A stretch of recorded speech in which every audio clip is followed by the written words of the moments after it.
Sean todos bienvenidos y abran sus Biblias en el Salmos 20, en el Salmo 20. Ahí ya voy encontrando. Salmo 20. Y dice así: Jehová te oiga en el día de conflicto. El nombre del Dios de Jacob te defienda. Dice la Escritura: te envíe ayuda desde el santuario y desde Sión te sostenga. Haga memoria de todas tus ofrendas y acepte tu holocausto, Selah.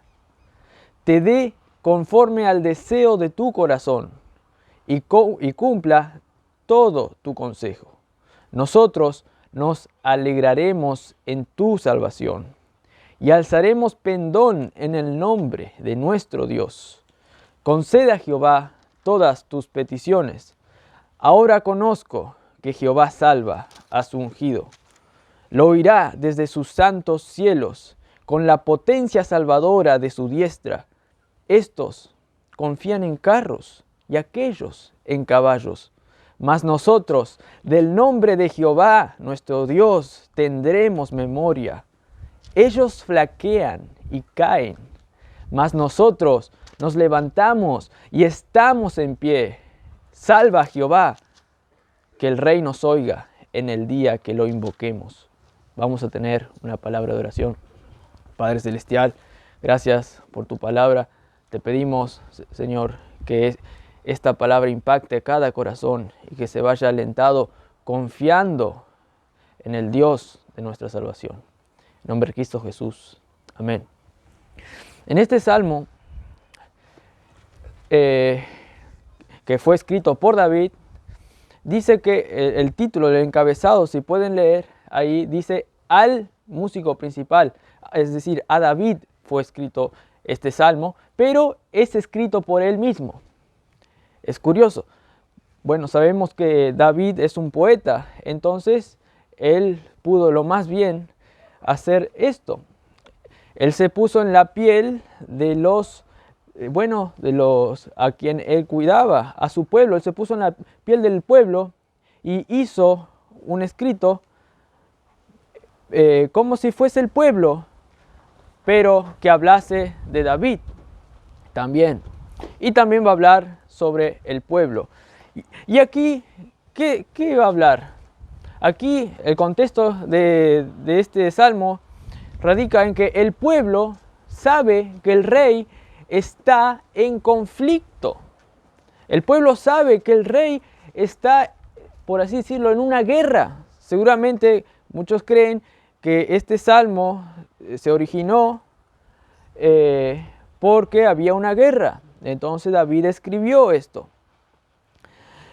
Y bueno, el Espíritu también dejó constancia, dejó que este salmo también sirviese para todos, para todas esas guerras que iba a tener David, y para que el pueblo ore con fe a Dios, y el que le iba a librar a David de la opresión y de los otros reyes también. Pero también el Espíritu dejó esta escritura para que todos nosotros nos beneficiemos y venzamos las batallas que hay en nuestro día a día. Pero aquí el pueblo sabe que el rey está en conflicto.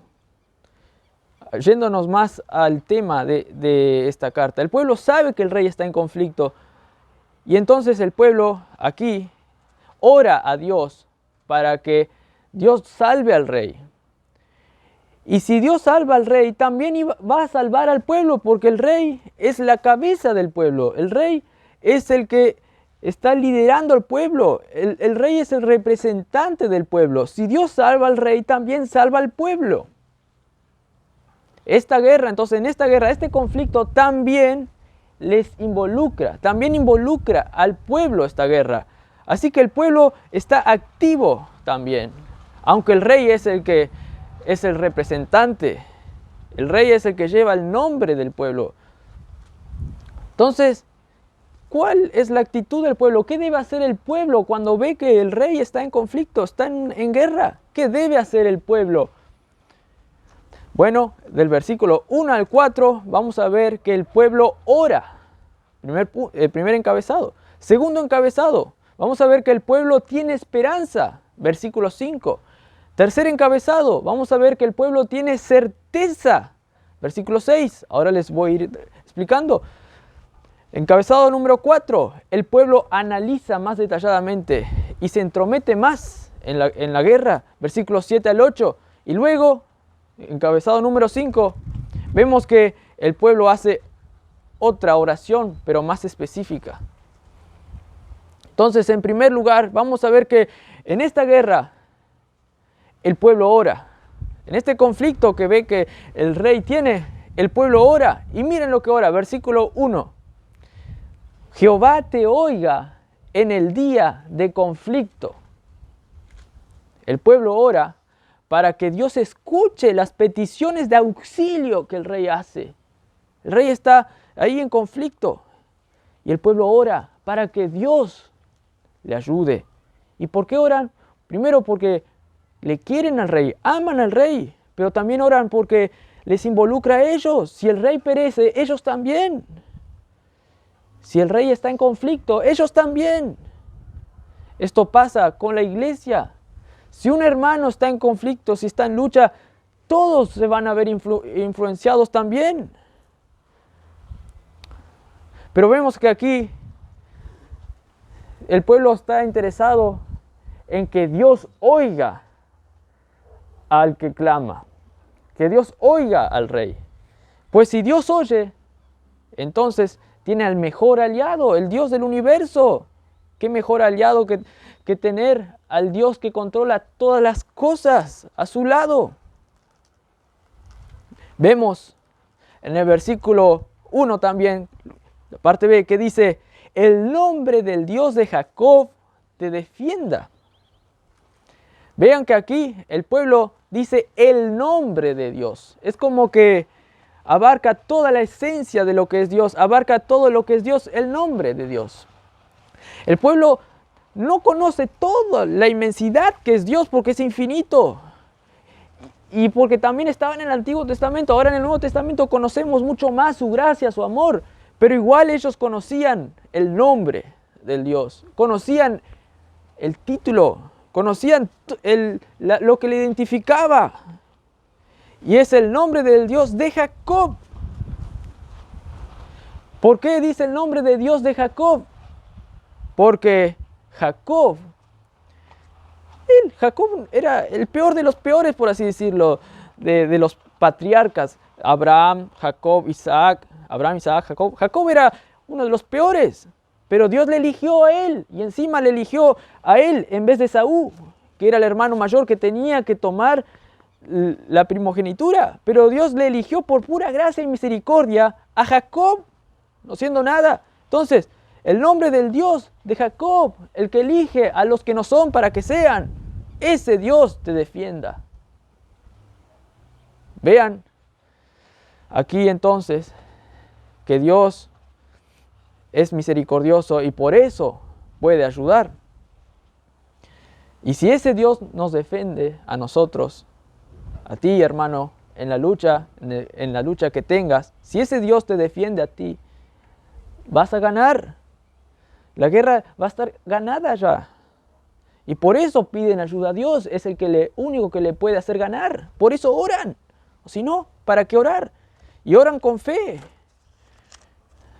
Hay muchos que oran, pero son puras repeticiones. Pero no oran con fe. A quien les puede dar la victoria. Vemos que siguen orando. El versículo 2 dice, te envía ayuda desde el santuario y desde Sión te sostenga. Dice la Escritura, te envía ayuda desde el santuario. ¿Qué era el santuario? Era el lugar allí donde estaba el arca. El santuario representaba ahí, por así decirlo, lugares celestiales, el santuario. Y desde ese santuario es que Dios se comunicaba con el pueblo de Israel. Desde ese santuario. Ahí vemos la misericordia de Dios que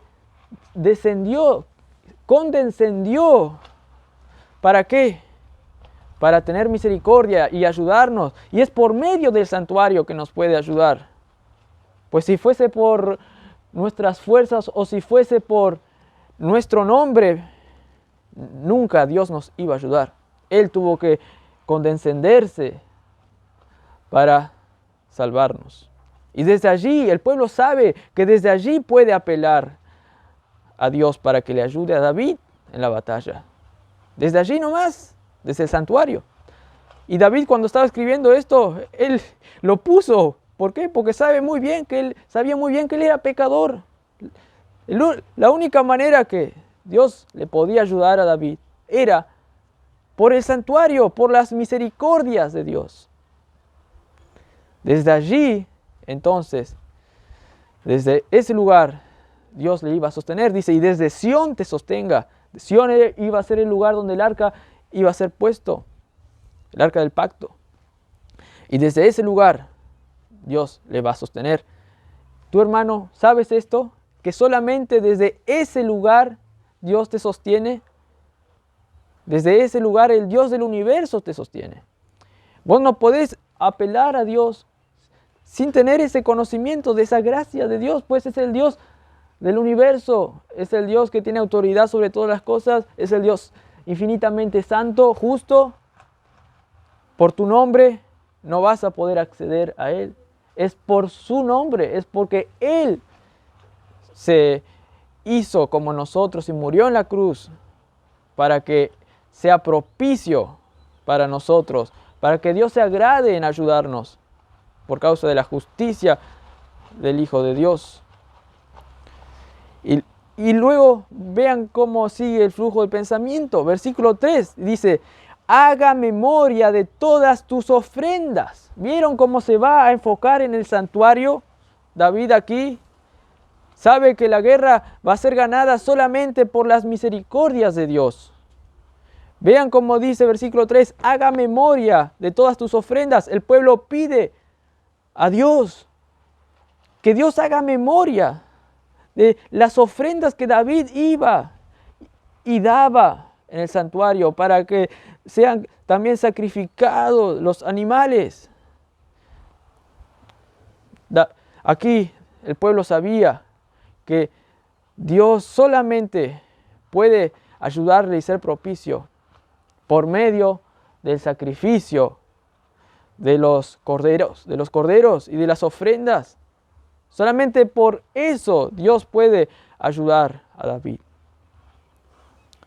Y luego dice, y acepte tu holocausto. Es también otra clase de ofrenda. Y acepte tu holocausto, dice. El pueblo quería que Dios muestre la eficacia del plan de Dios, la eficacia del holocausto. Es decir, el razonamiento que tenía el pueblo es que el holocausto no puede fallar. El plan de Dios en hacer un tabernáculo y vivir con nosotros y que nosotros tengamos que ofrecer corderos a eso para que Dios sea propicio con nosotros, no puede fallar ese plan de Dios. Si Dios lo prometió y hizo todo eso, nosotros le creeremos y no puede fallar. Entonces Dios va a estar con nosotros y Dios va a estar con David porque David ofreció holocausto a Dios. Ofreció ofrendas a Dios. Y sabemos que todo esto apunta a Cristo. David allí, por fe, estaba apuntando a Cristo aquí cuando escribía esto.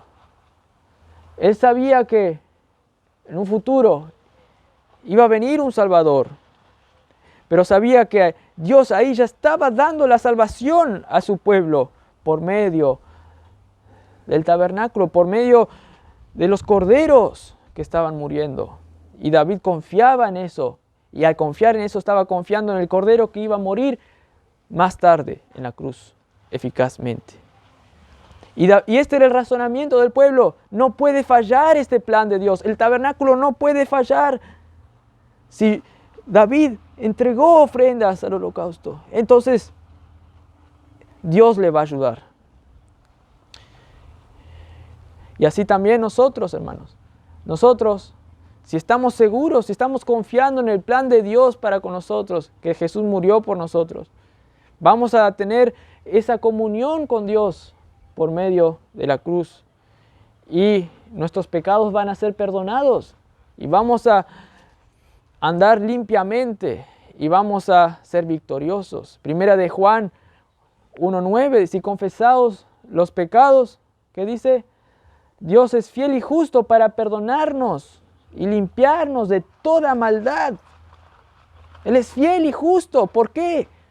Porque hizo una obra eficaz en la cruz. Él es fiel y justo y te va a perdonar y te va a bendecir. Vas a tener comunión con Él y vas a tener certeza que vas a vencer en todo, porque el mal no podrá enseñorearte de ti.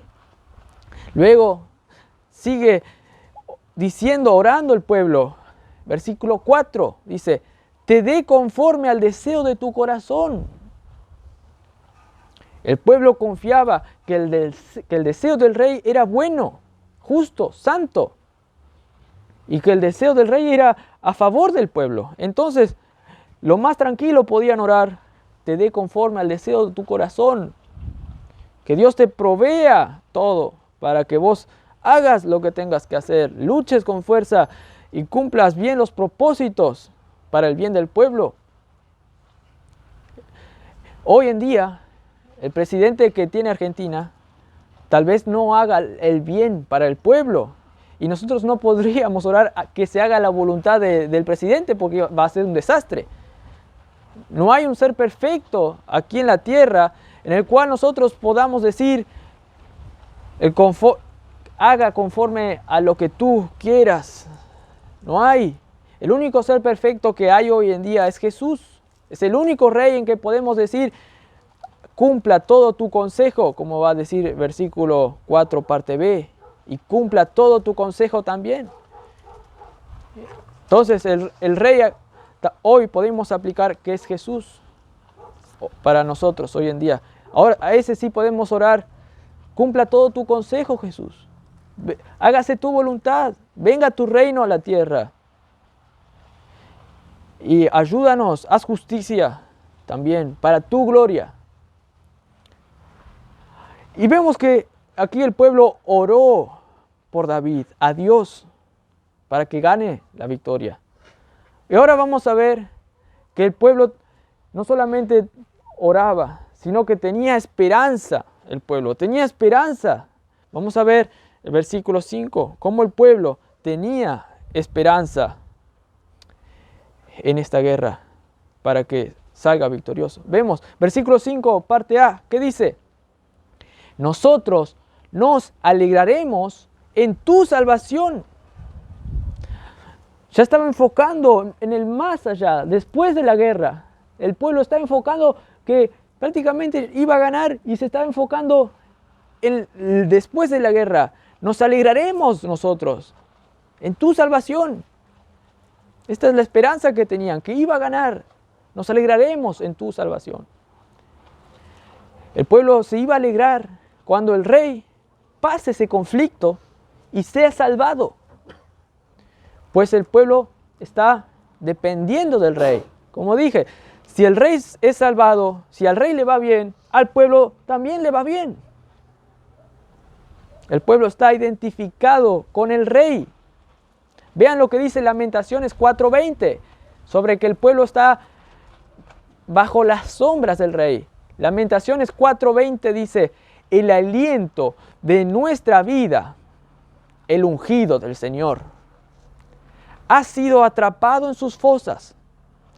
Aquel de quien habíamos dicho, a su sombra viviremos entre las naciones.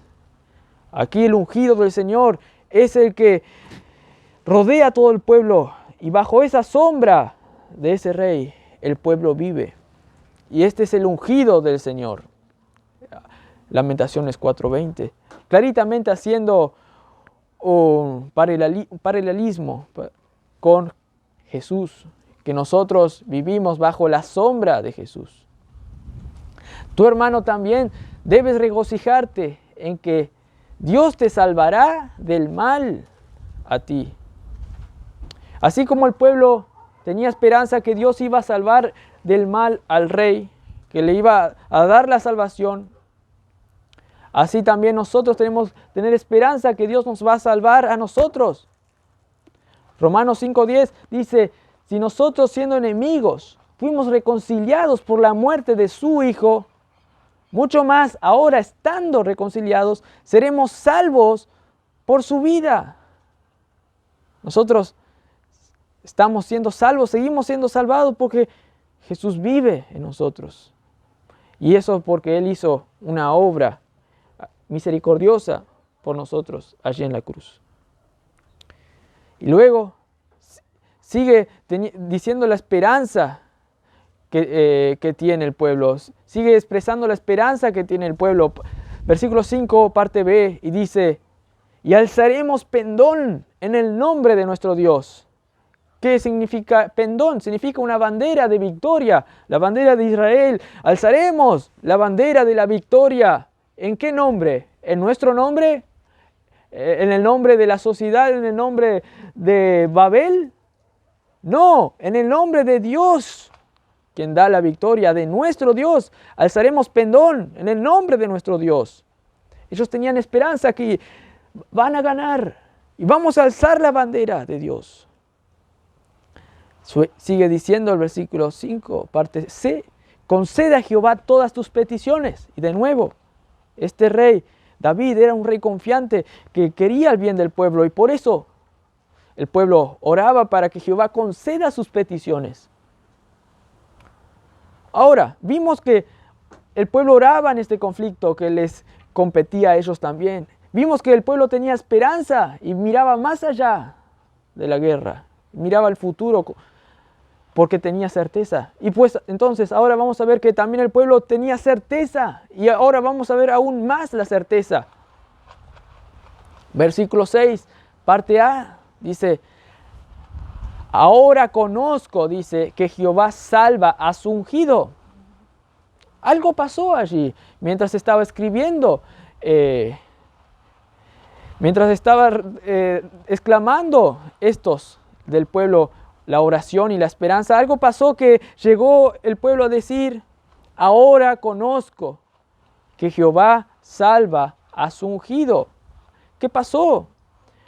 Algunos dicen que vieron que David ganó la victoria, ganó David y Dios le salvó del conflicto. Entonces ahora ellos conocían que Jehová salvó a su ungido. Otros dicen que al estar orando tuvieron certeza, más certeza, fue aumentada su fe, y entonces llegaron a exclamar: ahora conozco que Jehová sí salva a su ungido. Pero lo cierto es que el pueblo vio claritamente, con una fe como que si la victoria ya estaba hecha, y llegó a decir: conozco que Jehová salva a su ungido. Y vemos algo importante aquí: a su ungido, que dice. Pues si Dios ungió al rey David, si Dios ungió para que sea el rey David, y que de allí venga luego el Mesías, y que de allí el pueblo de Israel siga hasta la eternidad en el cielo, que si Dios ungió al rey David, es imposible que se pierda ese reino. Es el ungido de Jehová. ¿Cómo va a perecer? Nunca. Y el pueblo tuvo certeza, pues Jehová salva a su ungido escogido. Así también nosotros, hermanos. Si Dios hizo que el rey David sea salvado y que permanezca ese reino hasta que Jesús venga, y el reino espiritual ahora sea manifestado claritamente, y ahora nosotros estamos en ese reino, Dios también nos va a salvar de toda maldad a nosotros, porque pertenecemos a la iglesia de Dios. Es imposible que uno de sus escogidos que están en Cristo perezcan y se pierdan. Es imposible que un escogido de Dios, un elegido de gracia y que pertenece al reino de Dios, es imposible que ese pierda. Hay un pasaje, lo digo parafraseando, que dice que las puertas del Hades, la maldad no va a prevalecer, ni las puertas del Hades van a prevalecer contra la iglesia de Dios. Nada, la iglesia siempre seguirá firme. Entonces esto te tiene que dar confianza a ti, hermano. Vas a seguir siendo firme, no importa cuántas pruebas puedas tener. No importa, vas a seguir firme por la gracia de Dios. No importa si se van, por así decirlo, muchos hermanos a tu lado. No importa como le pasó a Jesús, que todos se iban cuando estaba muriendo. Quedó solo uno. No importa como lo que pasó a Pablo. Luego solamente 1 o 2, Timoteo, Lucas, le venían a visitar. Luego todos le desampararon, como Demas, que se fue al mundo, y otros más. No importa, tú nunca vas a perder, porque estás en Cristo. Esto es la realidad, gloriosa verdad. Y dice, luego, expresando la certeza del pueblo, dice, versículo 6, parte B, dice, lo oirá desde sus santos cielos. Dios lo oirá a David. ¿Desde dónde? Desde sus santos cielos lo oirá. Antes dijo que lo oirá desde el tabernáculo, desde el lugar terrenal, por así decirlo, donde Dios se manifestó ahí en Israel. Desde ese lugar terrenal Dios le iba a oír. Pero ahora ya saca ese lugar terrenal y ahora ya va directo. Lo oirá desde sus santos cielos. Desde allí Dios le iba a oír a David. Y esto es clarito aquí. Aquí ya se está enfocando al reino espiritual el salmista inspirado. Ya se está enfocando aquí en el reino espiritual donde Jesús aquí iba a tener gran victoria en la cruz. Y era una certeza que lo iba a hacer. Y luego también que iba a venir en su segunda venida, iba a establecer el reino espiritual para siempre, donde los enemigos ya iban a estar por estrado de sus pies. Iba solo a estar Jesús reinando con su iglesia. Lo oirá desde sus santos cielos. Y esto era la certeza que tenía el pueblo. Versículo 6, parte C, dice también, expresa otra certeza que tenía el pueblo, que Dios le iba a salvar a David en el conflicto. Dice, con la potencia salvadora de su diestra, desde ahí te oirá, con la potencia salvadora de su diestra. La diestra es la mano derecha donde el rey, donde el rey, en este caso el rey supremo, Dios, ponía su cetro. Ahí, con ese cetro, con la mano derecha, él tenía poder de dar vida, de quitar vida, tenía poder de mover las cosas, de hacer leyes, de hacer cualquier cosa. El rey poderoso tenía su poder soberano en la mano derecha, donde estaba el cetro. Y vemos aquí una expresión retórica, donde exalta la potencia. Es con la potencia salvadora de su diestra te oirá y te salvará. Así también a nosotros que fuimos salvados por Jesús, porque Dios hizo un plan para salvar a toda la humanidad por medio de la victoria del Hijo Jesús. Así también a nosotros, Dios nos salvó de ese pecado que estábamos. Nos salvó con gran poder para darnos una vida y resucitar con Cristo para siempre.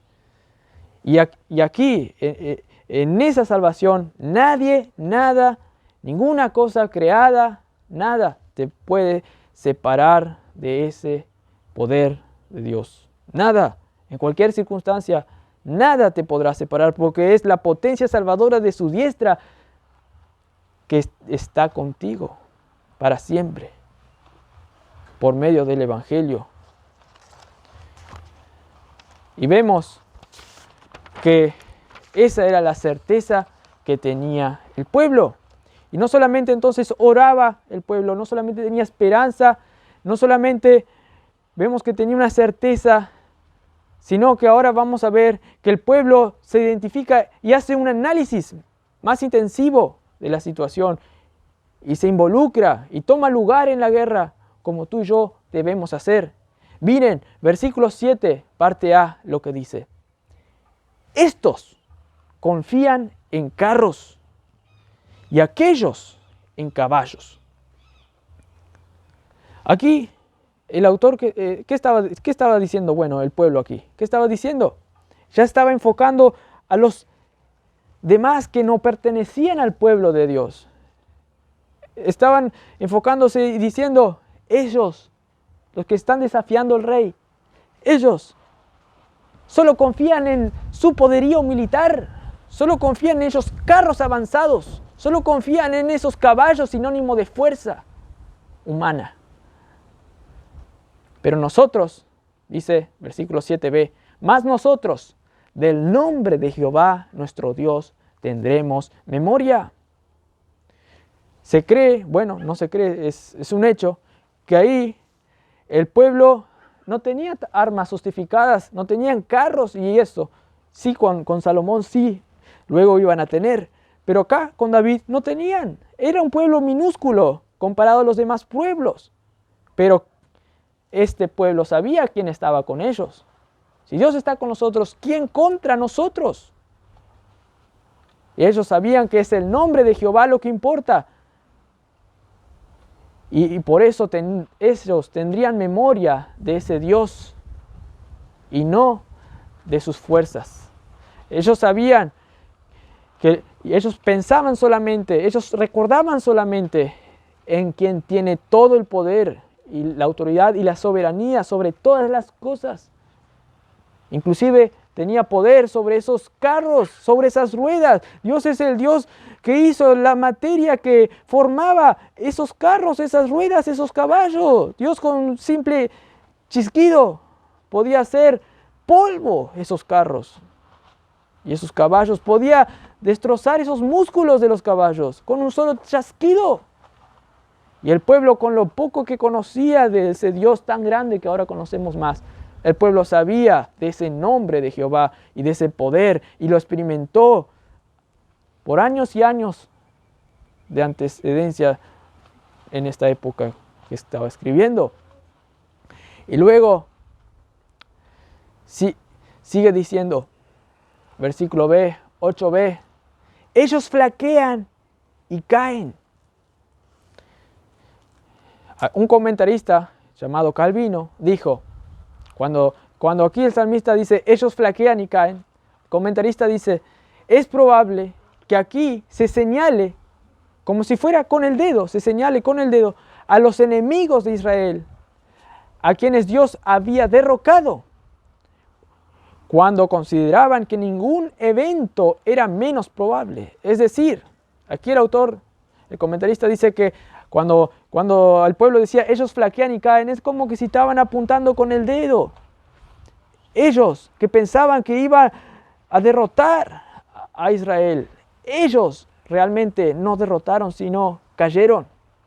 Me hace recordar esto como Brasil, en el Mundial del 30 o del 50, creo que era el del 50, ya estaban imprimiendo los diarios, Brasil campeón, Brasil campeón, Brasil campeón. Ya estaban diciendo, estaban imprimiendo diarios y todo, y jugaban contra Uruguay. Pero ellos pensaban que ningún otro evento era posible a no ser la victoria de Brasil. Pero una cosa muy distinta pasó, un pueblito, que es Uruguay comparado a Brasil, les derrotó. Y ahí es conocido ese lugar donde se jugó, es conocido como el llanto de Brasil, y se lo dice el Maracanazo. El Maracaná fue el estadio donde se jugó. Y muchos se mataron porque pensaban que la victoria era de ellos. Y bueno, aquí también pasa. Sin embargo, el pueblo dice, ellos flaquean y caen. Y miren lo que sigue diciendo, 8 parte C. Mas nosotros nos levantamos y estamos en pie. Mas nosotros nos levantamos y estamos en pie. Hay un contraste. Mientras ellos caen, mientras ellos flaquean por causa de su ceguera y de no darle la gloria a Dios, no considerar al Dios que está a favor del pueblo, a causa de su orgullo. Cuando ellos caen al confiar en sus carros, cuando ellos caen, sin embargo, nosotros nos levantamos y estamos en pie. Mientras los enemigos caen por causa del Dios Todopoderoso, el pueblo de Dios se levanta y está de pie. Hoy en día también pasa esto, mientras todos los otros orgullosos están ignorando a nuestro Dios. Están pensando que ellos son superiores, que ellos son alguien, que ellos pueden vivir por ellos mismos. Mientras ellos están siendo como Caín, matando a justos, en realidad ellos están cayendo, flaqueando. En cualquier momento pueden ir al infierno con solo Dios hacer un chasquido. Ellos están cayendo y muriendo en sus delitos y pecados. Pero nosotros estamos cada vez más santificándonos y pareciéndonos más a Jesús, que es lleno de vida y de gracia. Mientras ellos caen en su pecado, en su orgullo, cosa que Dios le aira, cosa que Dios menosprecia y cosa que va a hacer que Dios los mande por la eternidad en el infierno para que sea el lloro y crujir de dientes. Pero nosotros, el gran contraste, nosotros no. Nosotros subimos hacia el cielo y vamos a estar por la eternidad, los siglos de los siglos, dándole gloria a ese Cordero inmolado que murió por nosotros. Oh creyente, si vos te deleitas en esto, vas a notar el gran poder de Dios para contigo. Vas a notar que Dios te está levantando cada vez más. Y vas a dejar mirar los problemas como si fuesen problemas avasalladores. Sin embargo, vas a mirar la gran gracia poderosa que está efectuando Dios hoy en día en tu corazón para llevarte a la gloria para siempre. Y por eso, luego, dice el salmista, terminando con una oración específica, más particular. Salva a Jehová, que el Rey nos oiga en el día que lo invoquemos. Ahora, en vez de orar ya a Dios mismo, ora sí a Dios, pero para que el Rey, quien es siervo de Dios, les oiga cuando el pueblo clame al Rey. Y aquí vemos claritamente el enfoque mesiánico que hace el salmista aquí. Como que si el salmista orase, Dios, salva a Dios, y que Jesús nos oiga en el día que lo invoquemos. Sabemos que Jesús está intercediendo cada día por nosotros al Padre, y nosotros estamos sentados también en los lugares celestiales con Él. Entonces, ¿por qué te deprimes, hermano? Siendo que tú estás en comunión con el Dios Todopoderoso y Jesús está a tu favor. Mientras ellos flaquean y caen, tú estás levantado, estás en comunión con el Dios Todopoderoso, con Jesús, quien es el Rey. ¿Por qué te deprimes entonces? Como estaba diciendo, aquí claritamente enfoca al Evangelio este salmista como la fuente de esperanza, de vida, de certeza, de victoria para el pueblo de Dios. Y nosotros aquí extraemos eso, la idea que Dios salva a su Hijo de la angustia, a Jesús de la angustia, salvó ese día mientras estaba muriendo por todos nosotros, mientras estaba derrocando, exhibiendo a las potestades demoníacas por todo el lugar. Ahí Dios estaba dando la victoria a todo el pueblo de Dios. Estaba dando la victoria en la cruz. Y para que no solo sea una victoria temporal o pasajera en ese momento, sino para que tenga victoria para siempre, por la eternidad, por cada uno de nosotros. Y ese es el poder salvador y todopoderoso que nosotros tenemos.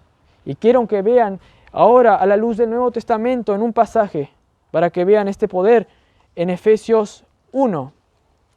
Efesios 1, versículo 18.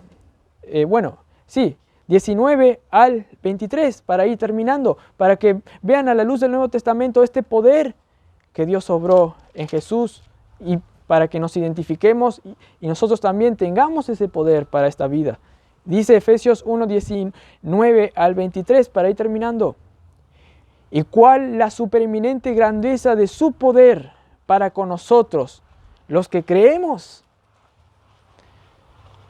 según la operación del poder de su fuerza, la cual operó en Cristo, resucitándole de los muertos y sentándole a su diestra en los lugares celestiales, sobre todo principado y autoridad y poder y señorío, y sobre todo nombre que se nombra no solo en este siglo, sino también en el venidero, y sometió todas las cosas bajo sus pies, y lo dio por cabeza sobre todas las cosas a la iglesia, la cual es su cuerpo, la plenitud de aquel que todo lo llena en todo.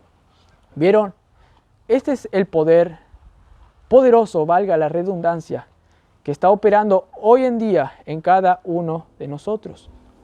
Es el poder que hacía tener certeza al pueblo. Es el poder que hacía orar a Dios. Si Dios está con nosotros, ¿quién contra nosotros? Es el poder que daba esperanza de victoria. Es el poder que te hace analizar la situación y decir, ellos no tienen ese poder. Ellos perecen de delitos y pecados, pero yo voy al cielo. Ese es el poder que ora a Jesús diciendo, salva cuando te invocamos.